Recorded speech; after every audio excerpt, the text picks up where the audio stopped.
welcome to UWO Now. I'm your host, Wendell Ray. UWO Now is the place where we talk to the students, staff, faculty, and alumni of the campus about interesting and relevant topics. And today we're going to be talking about cybersecurity. You know, computers and the internet have made our lives a lot easier. We can book flights online. We can order food online, buy our groceries online. There are also, though, vulnerabilities, and we'll talk a little bit about that today with a UWO alum, and that is Peter Morgan, who is president and co-founder of Phylum. He was on campus recently talking to folks about what he does, and we're going to talk to him a little bit about how he has gotten to where he is, how he's become an expert in this area, and what was his path to UWO. But Peter, thanks so much for coming by and talking to us today. Thanks so much for having me. Tell us about the young Peter Morgan. Who was he? Where did he come from? Where did he live? And how did he get to UWO? Sure. I grew up in Wisconsin. I think probably like a lot of UWO students do, in a small town about 25 minutes northwest of Milwaukee. I was fortunate that my mom had a major in computer science, so we had computers laying around the house, and that ended up being a huge interest of mine. So when I went to school, I knew I wanted to do computer science, but then when I came to Oshkosh, I actually had planned on transferring to UW Madison afterwards, and then aborted that plan and stayed here for the completion of my university. And what changed your mind about leaving UWO? So the biggest part was the opportunity to use what I was learn and use what I was learning at a place called MIO, actually. It was the Management Information Office, and at the time it was a mostly student-run part of the campus network. So as students, we had a chance to administer and build the student network that mostly controlled the residence halls. So when someone lived in a dorm, they would connect their computer to the internet, and we would help make sure that connection worked, debug issues with them. We set up all the servers to manage that, like built most of those systems by hand. And that experience was just completely unique for that point in time. That taught me so much and put me around a group of people that were very like-minded. And that was the first time I'd ever had an opportunity like that. There's an element in classes, I think, where you're studying the same topic, but it's a lot more formal. And in this case, it was getting a job done while we're going to school. So it was a full-time, pretty much a full-time job. And everyone had just incredible acumen at that point. Were these classmates or were these? In some cases, but not always. Sometimes there was different people from different programs, like management information systems or something not related to computers at all. Okay. But they liked that work and they were good at it. And over the course of 3 or 4 years working together, we all leveled up together and learned an incredible amount. And coming out of school with that kind of background gave us all a humongous advantage when it came to entering the workforce. And one of the things I always recommend is, learn your material, learn the subject matter as much as you can, but also use it. The practical application of that just makes, really solidifies your understanding. I was going to say that applied experience is beneficial. And internships, I had one when I was in school, and it does make what you're learning so much more relevant and exciting, I think. And so what happened once you left UWO?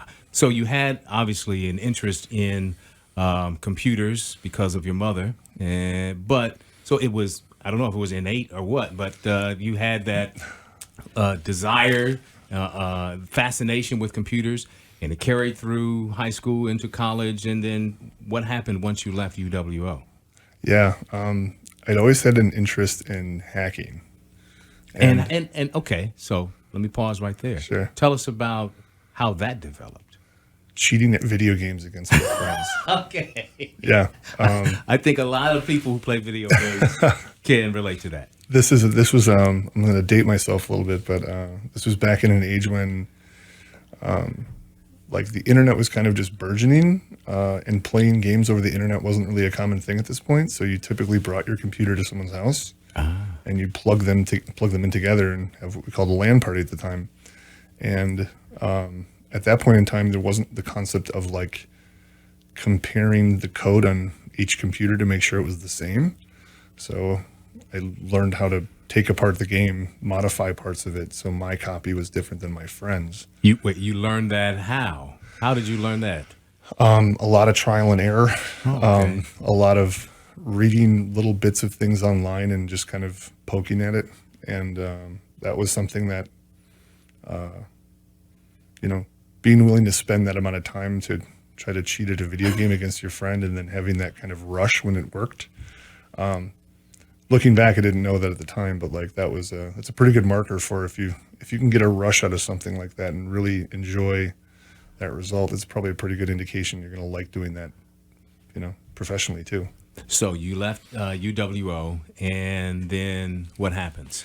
So I got a job right out of school doing security auditing or penetration testing, as it's commonly called. Basically, you get hired to break into a computer network or a computer business organization, and To learn, and so they learn how to. yeah, exactly, Okay. with the purpose of finding issues so you can fix them, so someone else can't do that, right? And did that for a long time. I mean, I had a few different jobs doing that, and each time I got a chance to work with a group of people that knew more than I did, and I was able to learn from them, and had some really, really awesome mentors along the way. But kind of that feeling kind of started back at MIO, and finding people you could learn from, and then kind of keep leveling up and ramping up along the course of a career.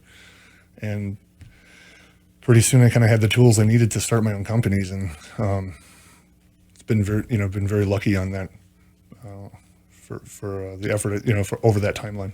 Tell us about Phylum and the other companies that you've had or worked with. Sure. What does Phylum do? So Phylum is we build a product to help defend software developers from attackers in the open source supply chain. So when software developers write applications in modern day scenarios, they almost never, if not never, write every line of code from scratch. Open source stuff. They start using packages, right, Yeah. from open source libraries. This is super common. And for those who don't know what open source is, Open source is software that's released for free online. Anyone can contribute, anyone can access and download it. It doesn't cost anything, but you also don't get support for it. So it's kind of use at your own risk. And there's lots of wonderful things that have been done with open source that have led us to this spot. But the double edge to that sword that anyone can contribute is anyone can contribute, including malicious actors or people that want to steal money, steal access, steal information.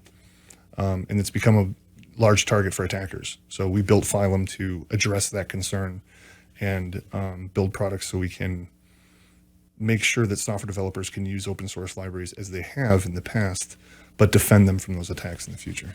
so if I, like you just said, so I am someone who's writing a program for a new software.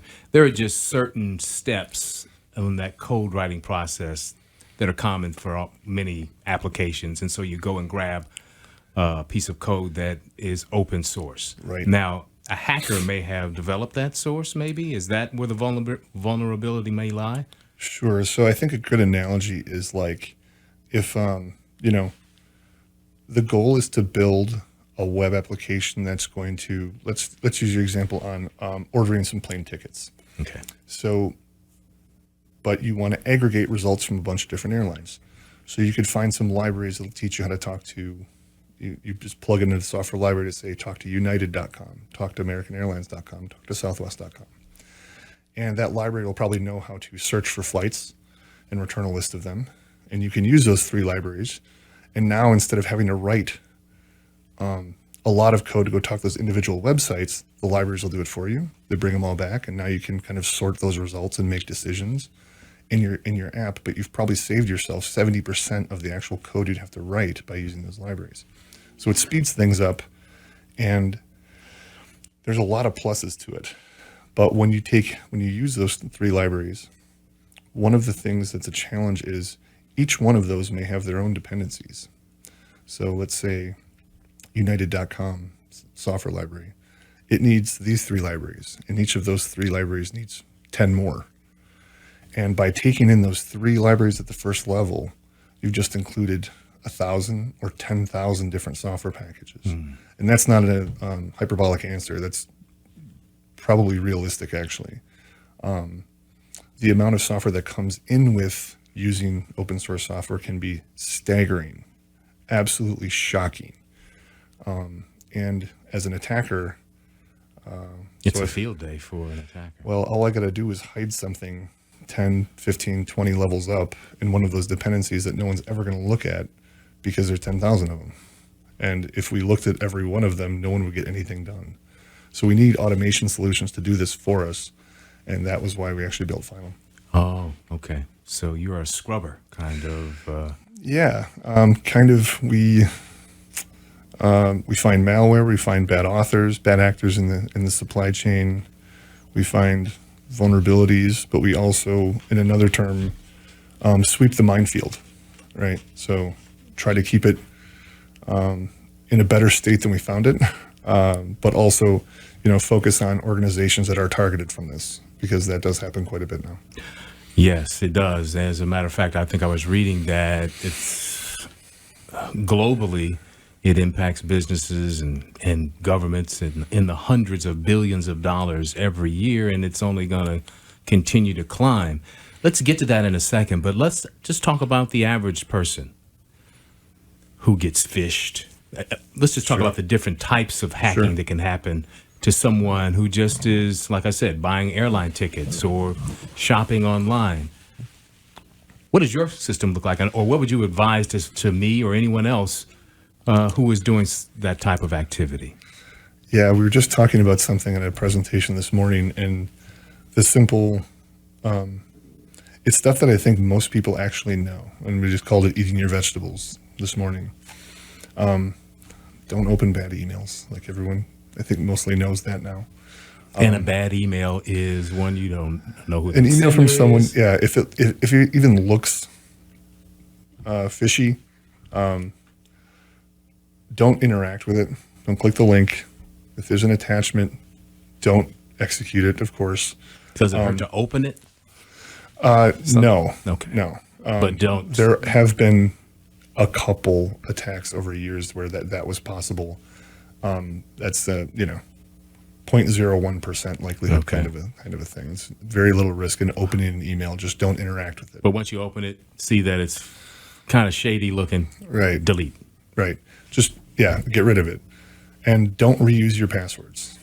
Okay. Like, everyone is carrying around a massively powerful computer in their pocket with them that can store all of your passwords in a secure way that ties into your computer so you can have them all synced, and you never have to remember a password. There's no requirement for this anymore because we have the technology in our pocket with us 24 hours a day to do this for us. And it's one of those elements that attackers use to massive success. The majority of actual attacks that happen have nothing to do with like movie style hacking. The majority of them have to do with exploiting parts of the human condition. We don't tend to remember passwords very well, so we use the same password in multiple places. And the whole house of cards comes crumbling down pretty easily when that happens. So when it is suggested that hey, let us try our strong password when you go to a site and says, you should probably use that password and try to come, instead of using the same one you've been using for 3 years. Yeah, this is kind of, the way I think about it is websites get attacked and they get compromised and the passwords get leaked. And if that password is shared with some other account, you've just created an implied trust to that other account, and now that account has been leaked. So if you have a random password, and they really should be random, there's no reason to have any sort of your phone can store everything for you, and it can tie into software on your computer, where if it's just a long random string of characters and digits, that's nearly impossible for an attacker to go after, because that's not how brute forcing attacks work. And as long as it's not shared across these different targets, so web applications or different resources, the likelihood of exploitation goes down drastically. And it's just one of those things where I think a lot of movies make hacking look kind of exciting and fun. It rarely is that way, but the attacks are typically very low tech. They don't need because they don't need to be. Okay. Why would an attacker do something really complicated and hard if they can just spend a little bit extra time and figure out that this person reuses passwords and use that to get in everything they have? Thank you very much for joining us today on UWO Now. UWO Now is a place where we talk to the faculty, staff, students, and alumni about interesting and relevant topics. And talk about a relevant topic. We're talking about cybersecurity. How do you secure your computer, your internet browsing? That's the first thing we were talking about. And today we've got guest Peter Morgan, who went to UWO and now is president and co-founder of Phylum, which helps to prevent businesses and agencies from being hacked. But we're talking at this level now about what you can do to protect your personal information. So we talked about emails. That's one way. Peter, what are some other and passwords? Use those random passwords when they are offered to you, and keep track of them, I guess, because that's, I think, probably why people use the same one over and Use a over. password manager. That's the trick. Okay. There's several of them. Most of them work very, very well. Use a password manager. Let that do the work of storing your passwords for you, so you don't have to think about remembering them, and move on with life. Okay. Makes it easier. What are some other ways that the average fellow is hacked? Sure. That's a great question. So there's a lot of concern I see put around like wireless hotspots at like Yes. coffee shops. And while that's very possible, it is possible to use that to perform creative attacks against an individual. I've spent a lot of time in a lot of coffee shops, and I've never, ever, ever, ever once seen it happen, Okay. because I've been watching for it for a long time too. So I think there's a lot of kind of hyperbole around some of that. It is technically possible, and you probably, if you're at a coffee shop, don't log into like your community bank.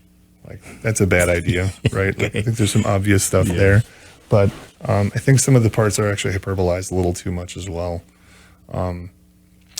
Let me ask you this: do those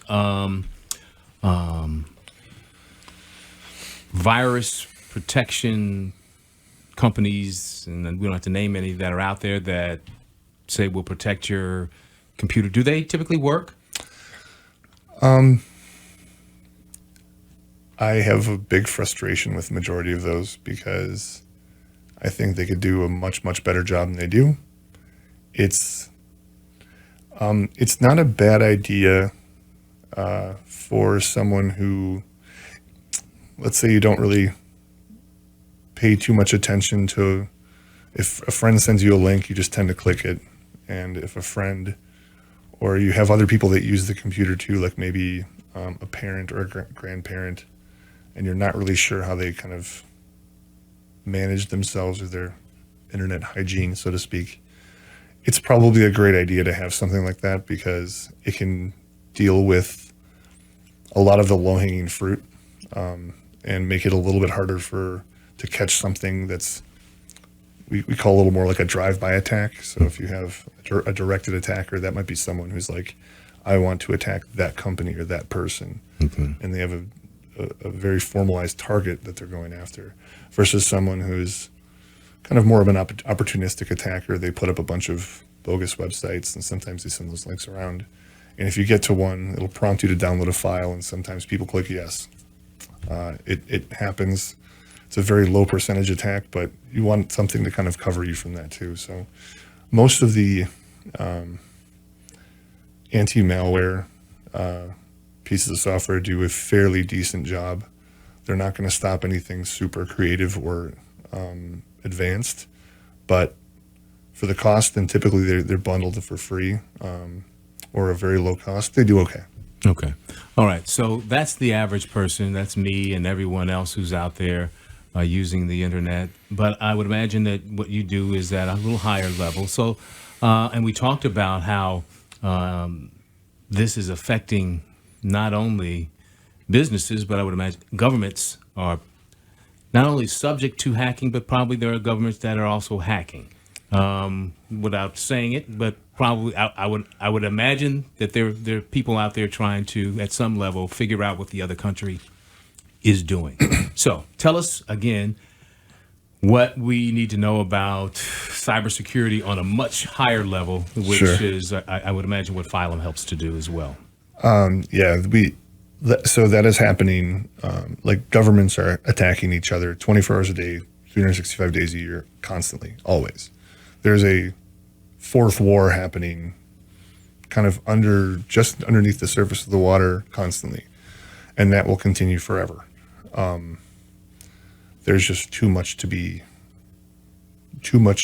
won through that. Mm-hmm. Now, it's not like we typically think of with, what someone might call an attack.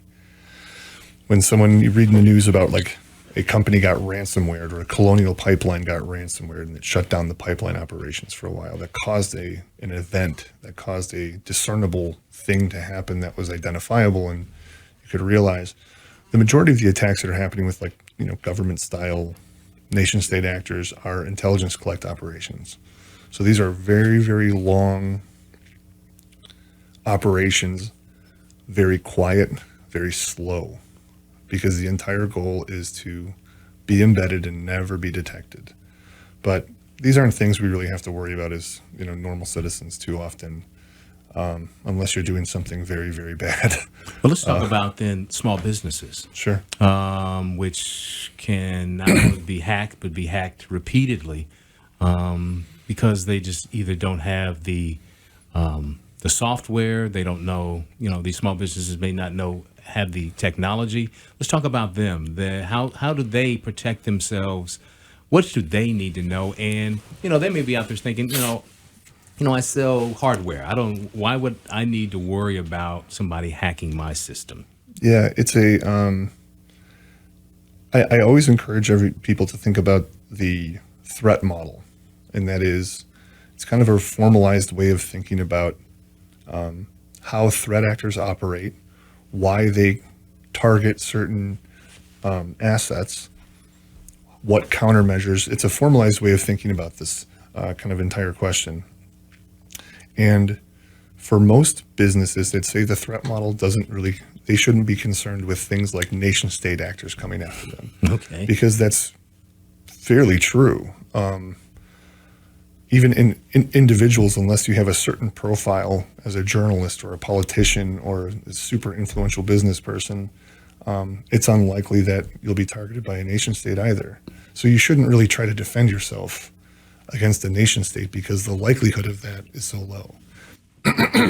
With small businesses, I think it's another astute lesson to think about the threat model before you start spending a ton of money or time on trying to defend from the Russian GRU, so to speak, right? Okay, yeah. But things like email attacks, which are very common for all businesses. It doesn't matter if you're large or small. The cost to send another email is zero, right? So they just spray everyone. That kind of thing. Understanding where, how your payments are processed, how your invoices are processed, and the chain of money is always a big problem with businesses. There's a big rash of people that were committing hundreds of millions of dollars a year in fraud by just sending invoices to large companies. And they were so large they didn't know if the invoice was real or not, so they just paid it. And that happens quite a bit. In a lot of cases, the the bad actor what they're trying to do almost universally is steal money. So if you become very, very aware of how someone could theoretically steal money from your business and you defend those areas first, that's probably a good start. Okay. So we've come a long way, I guess, I would imagine. Hacking started with guys trying to figure out how to cheat on video games to where we are today. But where are we headed? How sophisticated is this becoming? How worrisome is it for businesses, governments going forward?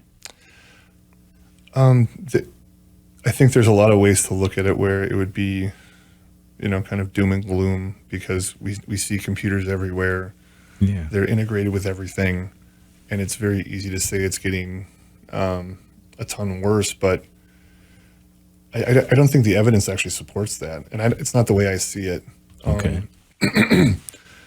So, your cell phone in your pocket is hands down the most secure mass-produced device ever made. And every year they get more and more secure. And there's still issues with them, don't get me wrong, but to use an example, there's markets to sell exploits that will break into things like phones or computers, where if you can find a vulnerability and write an exploit, you can sell that on a market for sometimes a lot of money. And just like a supply and demand curve, the value of that exploit that can do that thing will tell you the supply of them, like how many others there are. Mm-hmm. So if it's pretty easy to do, you won't make a ton of money from that. But the last I looked, to break into an iPhone remotely, $2.3 to $2.5 million. If you can write an exploit for that, you could sell it for that. Wow. Which means it's very hard to do. Mm-hmm. It's very infrequently done. And we're carrying around phones in our pockets that are just unbelievably advanced from a security perspective. It's not to say it's not theoretically possible in certain cases to break into them, but in mass, we're in a much better situation than I think movies will tell us we are, right? Yeah. What about, I think one of the areas that you are involved in has to do with supply chain.